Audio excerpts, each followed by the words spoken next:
We were able to confirm a lot of the wrongdoings through Hunter Biden's testimony. There were lots of things said today that evidence we've already got and witnesses we've already talked to contradict what Hunter Biden said. Joe Biden was not just involved, he was a participant in these activities. There was no evidence of that in the Hunter Biden testimony, and we know that because the transcript is now out. Now, I get that the Republicans that you saw there, James Comer and his lackeys, have a difficult task ahead of them. They know that Donald Trump is a crook, a twice impeached crook, and so they need to level the playing field by implying that there's something going on with the Bidens. And it was wise of them to try to launch into this thing, to try to impeach Biden, because he's a career politician.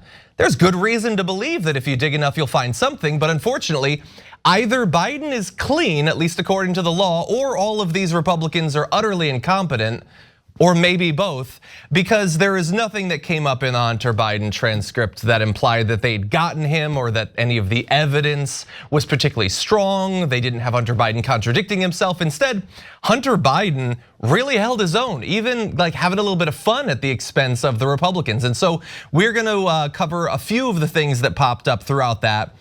He was asked about a few things that have been presented as evidence in the past. And so he was asked about a 2017 email from an associate that said 10 held by H for the big guy, whether that was in reference to his father, who at that point, of course, was a private citizen.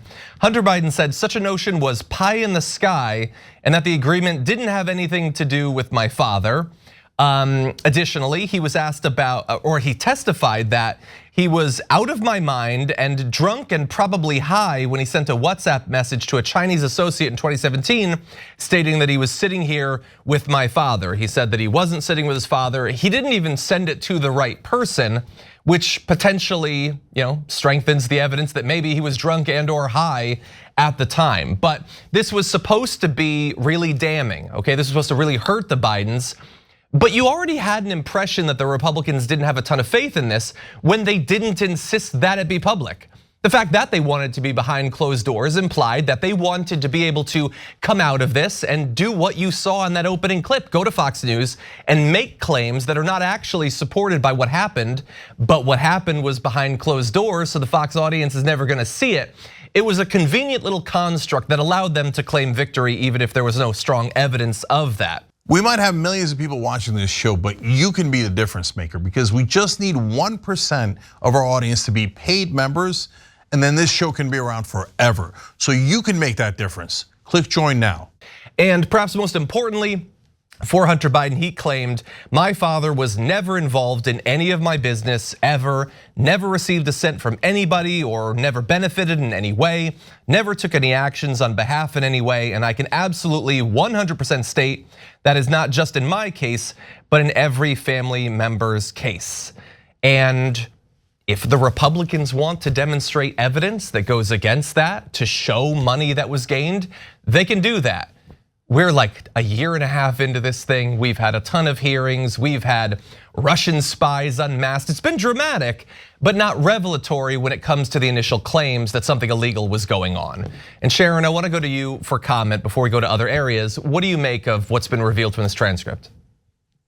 That you have to read it unless you want the comedy sketch that is the Republicans speaking in generalities all day and saying things like, we've confirmed the wrongdoing, the activities out of bounds. Like, what are you even talking about? A potluck dinner? The guy said he was high, okay? Which a lot of Americans, unfortunately, can relate to. Addiction, okay? I think he was, from reading it, a great witness, a forthcoming witness, who basically made them look like even bigger fools, because we've been down this little fool path for about a year and a half on the Hunter Biden thing. I agree completely. I think the fact that they wouldn't give any of the specifics, like, oh, well, we heard some things and these things were good things for us, and the other witnesses had said some stuff that was other things. Like, none of it means anything. This is just Republican gobbledygook that Fox News eats up like M&Ms here. And it doesn't mean a thing. And again, to the broader point here that you made earlier, the fact that they're doing all of this behind closed doors, when Hunter Biden had said from the beginning, let's do it publicly.